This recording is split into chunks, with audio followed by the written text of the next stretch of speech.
Ce projet podcast est une initiative créée et proposée par la SBL de Podcast Factory Org avec le sponsor de Transforma Bruxelles Innovation Playground. Et vous retrouvez tous les épisodes sur le site whatsyourstory.be. You're listening to the Podcast Factory. Bienvenue pour un nouvel épisode à Cher Meetup, votre podcast sur les passions au travail et les ressources humaines. Nous sommes chez Transforma Bruxelles comme d'habitude, un dimanche, et je reçois Arabelle Willems à mon micro ce jour. Bonjour Arabelle. Bonjour Michel. On est déjà en train de rire, on l'entend dans notre voix avant l'interview. À mon avis, ça va continuer comme ça, parce que figurez-vous, chers auditeurs et auditrices, que le sujet d'aujourd'hui, eh bien, il a un lien très fort avec le rire. Mais avant de rentrer dans le vif du sujet, j'aimerais savoir, Arabelle, quand tu étais adolescente, quel était le rêve que tu poursuivais? Et finalement, l'idée, c'est de savoir aujourd'hui, est-ce que tu es alignée avec ce rêve? Quand j'étais petite, je voulais être médecin. Je voulais soigner mon entourage. J'aimais que les gens soient bien dans leur tête, bien dans leur peau. Et donc, du coup, j'ai fait mes études, mais je me suis vite rendu compte que j'avais pas le niveau pour être médecin. Donc, j'ai fait des études de communication pour être en lien avec les gens, parce que pour moi, ma passion, c'est le lien. Et puis, dans l'expérience de ma vie, je suis devenue prof, où là, je suis à nouveau en lien avec mon public qui est constitué d'élèves qui ont entre 16 et 23 ans. Alors Arabelle, si je t'écoute bien, tu es pleinement alignée avec ton rêve. Clairement, parce que je ne regrette absolument pas de ne pas être devenue journaliste, parce que ce sont mes études, mais je suis en communion, pas sacrée, mais en tout cas, je suis présente dans les yeux de mes élèves, c'est clair. Tu as travaillé dans le milieu professionnel ou ça n'a pas été le cas? Alors, j'ai commencé comme attachée de presse. Tu as quand même tenté la chose. Oui, parce que je me sentais plus en confort dans le contenu. On appelait ça le journalisme de contenu. Donc, j'ai travaillé dans une agence de communication. Et puis, la vie a fait que je me suis tournée vers l'enseignement. Et dans cette expérience de l'enseignement, j'avais besoin de me vider la tête, parce que je me prenais la tête avec mes élèves. Je suis un professeur qui tourne autour de mes élèves et qui lâche pas. Je suis comme une mouche qui tourne autour d'eux. C'est assez nerveusement prenant. Donc j'avais besoin de me trouver un échappatoire, une espèce de lieu ou d'activité qui me vide la tête, clairement, au sens propre comme au sens figuré. Et j'ai trouvé une formation en Belgique, qui est l'Académie du Rire. Voilà, on y est. Voilà. On y est, on a prononcé le mot, l'Académie du Rire. L'Académie du Rire. Faut-il se former au rire? Oui, parce que c'est du sérieux.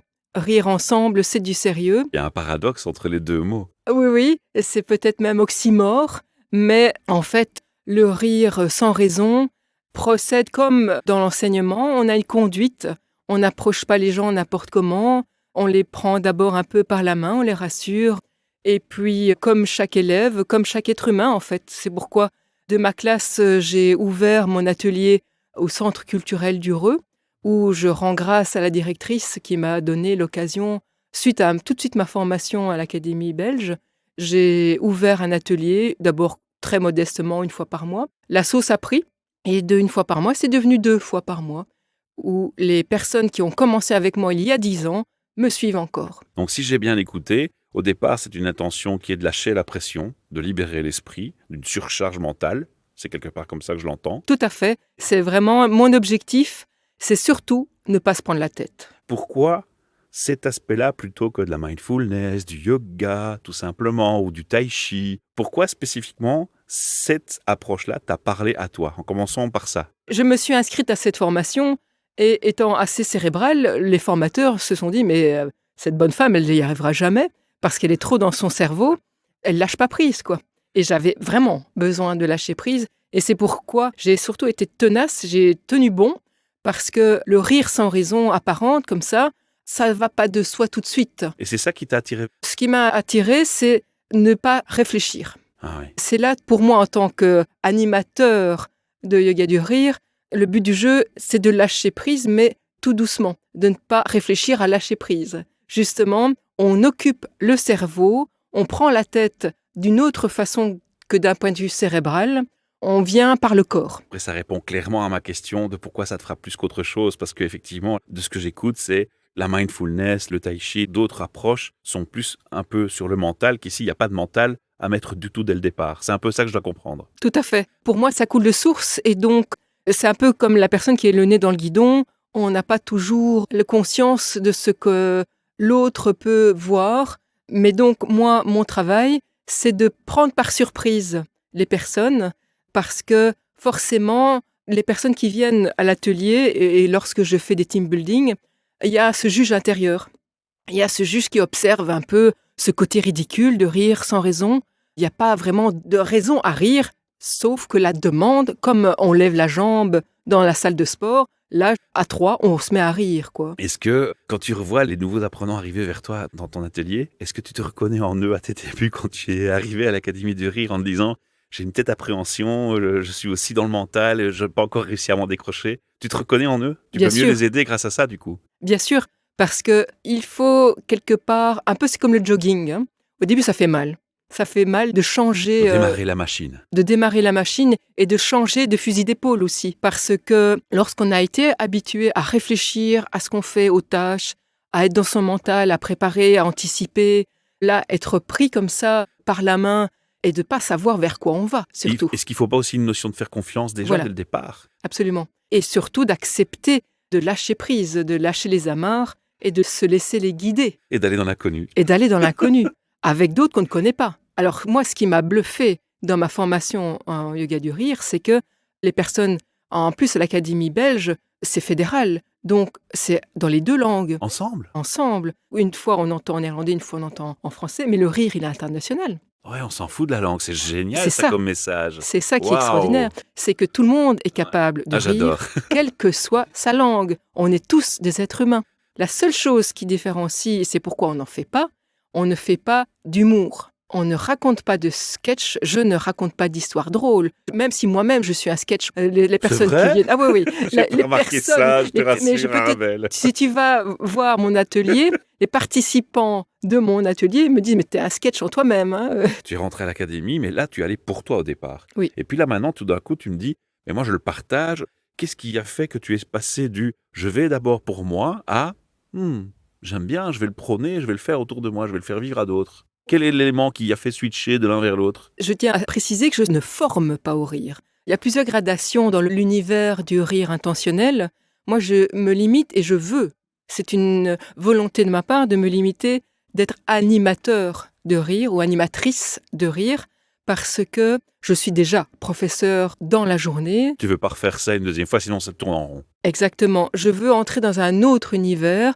Je veux partager cette expérience du lâcher-prise, de libérer sa charge mentale. Pourquoi? Parce qu'elle t'a fait du bien? Parce que forcément, moi, j'en ai été le premier bénéficiaire. Et puis, le fait d'être en lien avec d'autres êtres humains. Parce que, effectivement, quand j'ai proposé cet atelier, qui est toujours une expérience humaine, où même si je le prépare et ça suit une conduite bien précise, il y a toujours un imprévu, et c'est ça que j'adore. Il y a accueillir l'imprévu, justement l'imprévu que j'ai vécu. La personne s'inscrit pour rire, elle vient pleurer. Et là, ça bouleverse tout le monde, parce qu'elle est là, elle pleure, elle vient décharger ses émotions, parce que le rire, ce qu'il y a de fabuleux, c'est qu'il ouvre une boîte de Pandore, c'est une soupape de décompression, et les émotions, elles nous submergent. Et donc, du coup, on s'inscrit à rire, et en fait, on vient pleurer. Alors Arabelle, tu m'as dit aussi, je suis quelqu'un qui réfléchit beaucoup. J'ai l'impression que tu as dû t'intéresser aux neurosciences pour comprendre le phénomène derrière, ou aller voir ce qu'on peut encore puiser comme tips and tricks, comme on dit, basés sur les neurosciences pour améliorer encore plus l'expérience. Est-ce que je me trompe? Pas du tout. La neuroscience nous montre et nous prouve que nous fonctionnons en neurones miroirs et que le cerveau ne fait pas la différence entre le réel et le suggéré. Donc moi, je propose un rire qui est un peu mécanique ou intentionnel. Effectivement, la personne qui rit avec moi, il n'y a pas de raison à rire, mais elle rit. Et donc, lorsque la personne rit, elle fabrique elle-même, et c'est ça qui, moi, m'a intéressé et m'a plu, et j'en ai bénéficié moi-même. Quand tu ris, eh bien, tu produis ta dose de dopamine, d'ocytocine, de sérotonine et d'endorphine. Donc, tu es ton propre acteur de ton bien-être, et tu n'as pas besoin de prendre des cachets. Pas d'antidépresseur. Voilà.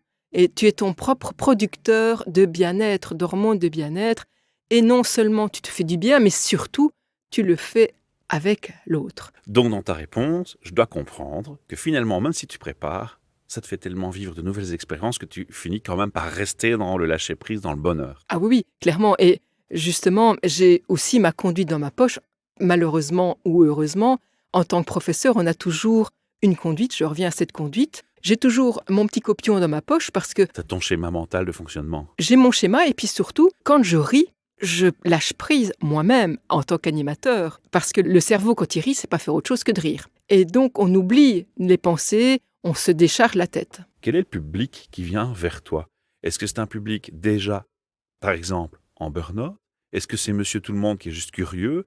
Est-ce que c'est un public qui est en prévention en burn-out? Et puis, par rapport à cette question, toi, qu'est-ce que tu prônes? Est-ce que tu te positionnes plus dans la prévention ou plus dans le soin thérapeutique ou dans juste le partage? Alors d'abord, en priorité, c'est le partage. Ça, on l'a bien compris dès le départ. Voilà. Alors ensuite, pour affiner, je veux dire, ma proposition, c'est pour déconstruire ce que le stress a abîmé. Le stress est assez vicieux.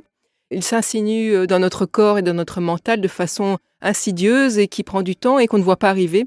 Et le rire, par contre, là, il casse, il détruit. C'est un petit peu le bulldozer, le marteau-piqueur qui vient taper le calcaire qui s'est un petit peu solidifié, constitué. Pour faire une image, le stress construit un petit mur et toi, avec le rire, tu l'exploses. Exact. Et évidemment, plus le stress s'est barricadé, s'est solidifié, plus il va falloir taper dedans, comme on dit. Mais donc, mon public, c'est beaucoup de femmes, d'abord, parce que je pense que les femmes sont plus ouvertes à découvrir des expériences inhabituelles. C'est vrai. J'ai un autre podcast qu'on appelle Entre nous, avec Olivier Margerand, qui est sexologue. C'est le Love Health Center qui produit ce podcast avec moi. Et on a fait un constat. Il fait des ateliers sur la sexo qu'il propose aux femmes et aux hommes. Et son public, c'est majoritairement des femmes, à un tel point qu'il s'est posé, mais pourquoi les hommes ne se questionnent pas sur leur vie au plus profond? Quand même, la sexualité, c'est quelque chose qui te touche personnellement très fort au quotidien, dans ta vie, tous les jours. Et c'est interpellant. Et effectivement, il me donne le même témoignage que toi. Les femmes sont beaucoup plus dans la réflexion et l'analyse. Alors, je te laisse continuer. Oui, et si j'oserais, je pourrais faire un parallèle avec l'expérience sexuelle, parce qu'il y a dans un atelier de rire, qu'est-ce qu'il vous propose? Mais d'abord, il y a une phase d'échauffement, des préliminaires, et puis on rentre dans le vif du sujet, qui est le rire, et on peut faire l'analyse et le parallèle avec l'expérience dont on parle. Et puis, il y a une espèce de relâchement, d'apaisement, où il y a toute une série de remises en connexion avec soi et avec l'autre, un alignement avec la réalité, et on reprend le cours de sa vie. Et en fait, c'est simplement l'effet des hormones qui agit. Tout C'est à ça fait. la magie. On se rend trop peu compte et on oublie trop souvent, je pense, que nous sommes des êtres animaux comme les autres et qu'on est dirigé par nos hormones. Et le rire fait partie du cerveau reptilien. Tout à fait. Et puis, dans le rire, il y a aussi des zones de contact. Évidemment, à cause du Covid, on a vachement freiné ça, et les gens ont peur maintenant du contact, mais être en contact, être en lien, c'est aussi se toucher de façon tout à fait respectueuse, mais se toucher les mains, les doigts, il y a déjà un toucher. Se regarder dans les yeux, c'est déjà un travail en soi. Mais entre ton intention que tu viens de décrire très très bien et la réalité finalement que tu observes dans ton public, est-ce qu'il y a assez de gens qui ont l'intelligence de venir en amont en se disant « je vais être préventif dans mon approche » ou est-ce que c'est pas encore assez répandu? Je pense pas suffisamment répandu parce que on en voit dans les vidéos, dans les reportages et à la télé, mais surtout, ce qui, je veux dire, questionne les personnes, les participants, c'est qu'est-ce que ça va me faire à moi? Ouais. Comment ça va me transformer? Et donc, elles sont vraiment en attente de qu'est-ce que ça va me faire? Et c'est aussi bien dans le monde de l'entreprise, comment va-t-on pouvoir évoluer notre équipe de collaborateurs grâce à ces séances de team building?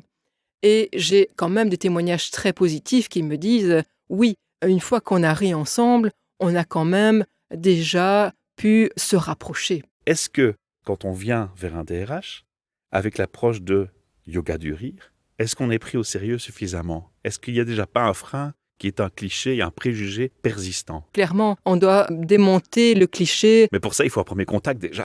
Et le mot prête à problématique ou pas? Oui, parce que le rire, c'est tellement intime que qu'est-ce qu'on va faire? Et puis les C'est pour rire, émotions en quoi. entreprise, Oui. tu imagines, c'est tabou ça. Clairement. Et en plus, dans un team building, toute la hiérarchie de l'entreprise s'y retrouve. Le directeur va se retrouver dans la même posture que la personne qui fait l'accueil, etc. Donc les personnes qui ne se croisent jamais dans le monde de l'entreprise va soudainement, de but en blanc, se retrouver en proximité. Et ça, c'est désarçonnant. Mais heureusement, la situation un petit peu burlesque, anachronique du rire ensemble casse les barrières. Je pense à un ami qui s'appelle Éric de Cosso. Il me dit souvent il y a une différence entre le nous et le on en termes de responsabilité. Moi, j'ai envie de te poser la question. Est-ce que quand on fait les ateliers du rire, à la fin, on dit « j'ai bien ri », on dit « on a bien ri » ou on dit « nous avons bien ri ». Les réponses sont « nous avons bien ri ». Il y a le phénomène miroir. En fait, là, dans mes team building comme dans les ateliers, il se rend compte qu'on rit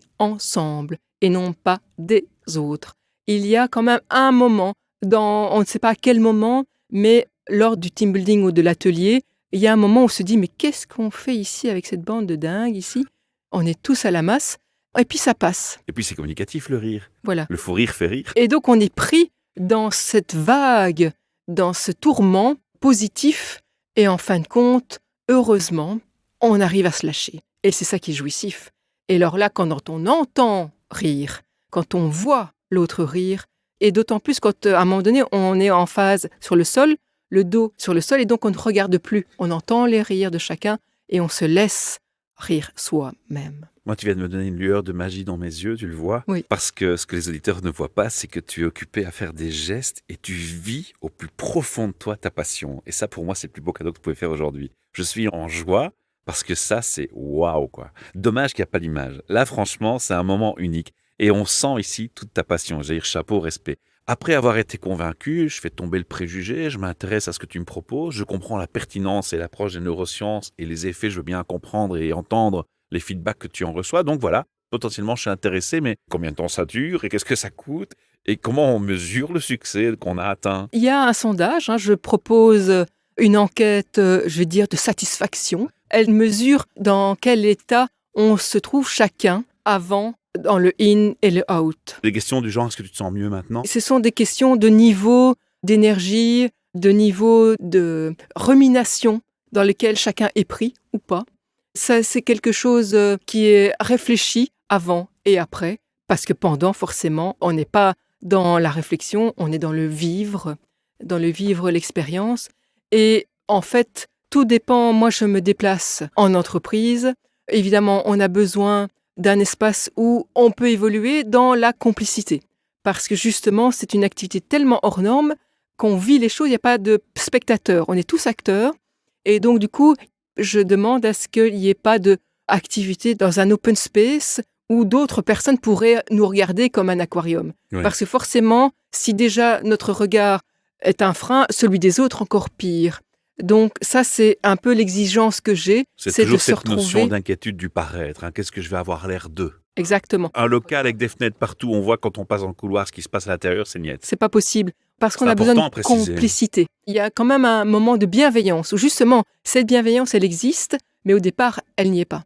Mais elle se construit, la bienveillance se construit. Mais tu as entendu la question du DRH, Madame Willems, combien de temps ça dure? Moi, je propose des séances d'1h30. Ok, mais il faut plusieurs sessions où on a un résultat immédiat. On a un résultat immédiat parce que c'est ça qui est fabuleux.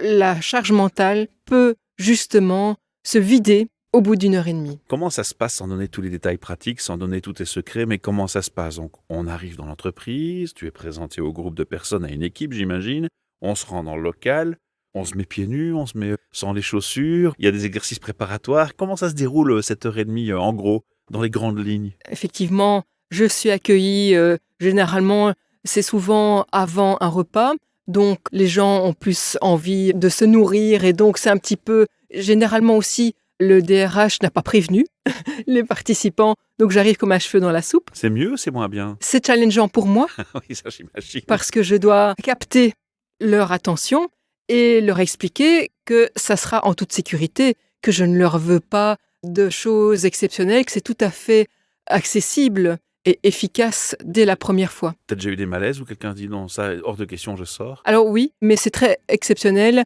Il m'est arrivé, C'est des gens qui ont des traumas peut-être. oui, parce que lorsque je propose de rire et que c'est vraiment trop loin de leur univers, là, ça passe pas parce que justement, dans l'entreprise, on n'est pas là pour rigoler, quoi. Est-ce que quelque part ton atelier ne finit pas indirectement, et ça c'est un point, une valeur ajoutée pour le DRH comme pour toi et pour le coaching dans une discussion, est-ce que finalement l'approche de cet atelier n'est pas aussi un détecteur de problématiques? Parce qu'effectivement, une personne comme ça qui a un gros trauma ou qui vit peut-être une expérience de stress tellement forte qu'elle est complètement incapable de rentrer dans cette expérience, c'est déjà pas un signal d'alarme en se disant là, il y a une détresse? Oui, bien sûr. Il y a une détresse, mais qui s'adresse surtout à la personne elle-même. Parce que l'entreprise n'est pas là pour soigner son personnel, Non, je mais si pense. c'est elle qui gère le stress ou cette situation sans s'en rendre compte, ça peut lui permettre de se remettre en question. Voilà. Donc, mais ça, libre à elle. Chacun est libre de sa vie et de gérer sa vie comme elle l'entend. Moi, je suis juste là pour proposer une détente, un bien-être et surtout un moment de convivialité entre les collaborateurs. Moi, j'ai envie de t'appeler la magicienne qui fait des liens. Effectivement, moi, je saupoudre la magie de la dopamine. Je suis un petit peu comme le marchand de sable qui saupoudre une poudre de dopamine Ouais. aux personnes qui le veulent. Où est-ce que tu exerces? Quelles entreprises peuvent faire appel à toi? Parce que tu sais qu'en Belgique, on n'a pas un pays simple. Il y a 3 langues nationales. Il y a l'allemand, le français, le néerlandais. On oublie trop souvent l'allemand d'ailleurs. La langue parlée, c'est souvent l'anglais. Tu as dit, le rire, il est international, il n'a pas besoin de langue. Cependant, pour te présenter et commencer l'atelier, il faut quand même communiquer dans une langue. Tu parles l'anglais. Alors, je parle anglais. Voilà, donc le problème est réglé pour l'internationalité.